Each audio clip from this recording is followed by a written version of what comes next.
going to do a little training video on receiving.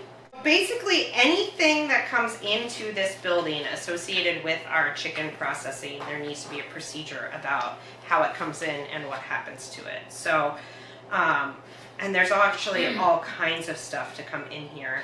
People running errands, you know, Maggie picking up supplies from the Dollar General store, Aaron picking up ice when he does a delivery, Carrie and Harold picking up bags when they go to Bangor, and then we have the more common UPS and FederalX and freight haulers that back up to the loading dock.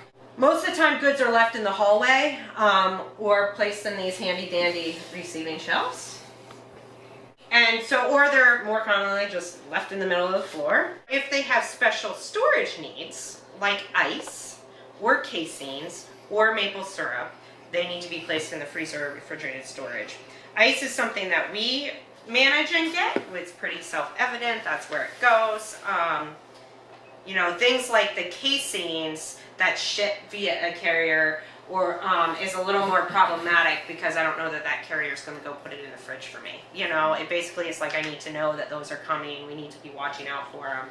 And we do need to be taking the temperatures of the casings. When they come in, they're supposed to be rejected if it's above 40 degrees. So they're stored over in the walk-in cooler. I buy them in bulk, so I'm hoping to not be dealing with a whole bunch of receiving casings because it's very hard. In the summertime, it would be problematic. Way more problematic than in the winter time. When the goods come in here, the receiving procedure is to inspect them. And if they're damaged, you need to report that to management. I'll put contact info. I mean, people know where the contact information is. It's next to the phone. So, you know, me, Aaron, if me or Aaron is not here, Jasmine or Maggie, we need to know. One of us needs to know if things are damaged when they arrive. And then that management will make the call whether or not they're damaged and they're totally fine to still be able to use, or they're damaged and they're unusable and they need to, we would seek a refund for that. And so then we have this receiving log, which empty. The packing slips are this bunch of mess. And so on a routine basis, we need to file these. You know, we keep them here on this clipboard with the receiving things. So in case there's a problem with them, we have to like go seek it. It's all right here and really easy. I mean, this should be done as part of the job on a, you know, regular basis. Is after a certain amount of time, then these things get filed. I'll show you the file drawer that these things get filed under. We brought in ice yesterday. That is a we bring in ice every single week. That is a major receiving item, especially because we use it to chill our giblets. That is not, you know, that we need to start recording in this receiving log because this is what we do. So you fill out the receiving log, you use the packing slip if there is one to fill it out. If you don't have a packing slip, then you do the best you can to still fill this out. You'd say that there's no packing slip included, but it might be pretty hard to figure out what company it was that shipped it to you if you don't have a packing slip, you know, but you can get the majority of information there that I need. Talked about for casing and maple syrup, any other perishable items, temperature is really critical. Items should be rejected if it's above 40 degrees at the time of delivery. And again, it's the same thing as damaged goods. The management needs to be notified. Storage is in refrigerated storage. We've been keeping the casings in the outside walk-in cooler because this inside one comes off and on. How do you take the casing temperature? They're like come in a box, and I guess I would take the bag and take one of our calibrated thermometers and stick it in the bag.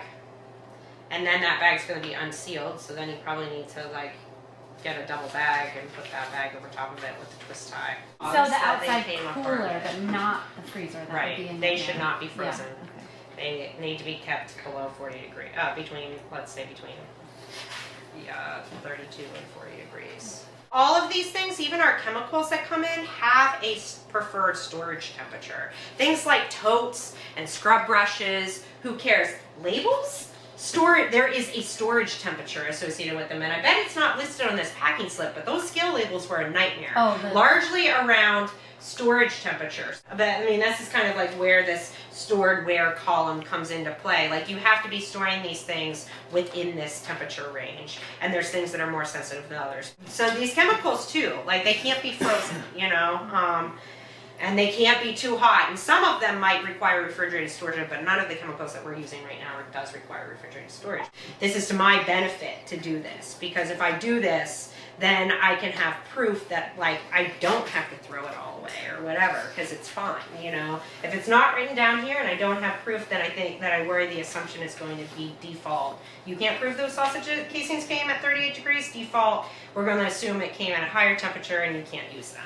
And so, just an interruption, if somebody's getting ice or something like that, they need to bring the receipt also. Yeah, and put it here. Put it in the, right here, right with the packing. Clip it right in there. Mm-hmm. Yeah. New labels! Yeah! Ah! Close. Alright, it's 12:31.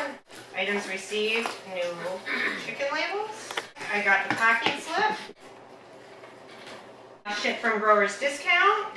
1 roll, 1,000. Packing slip is included. Temperature, stored where? Bag room. So it's really as simple as that. Definitely a procedure, but a fun one.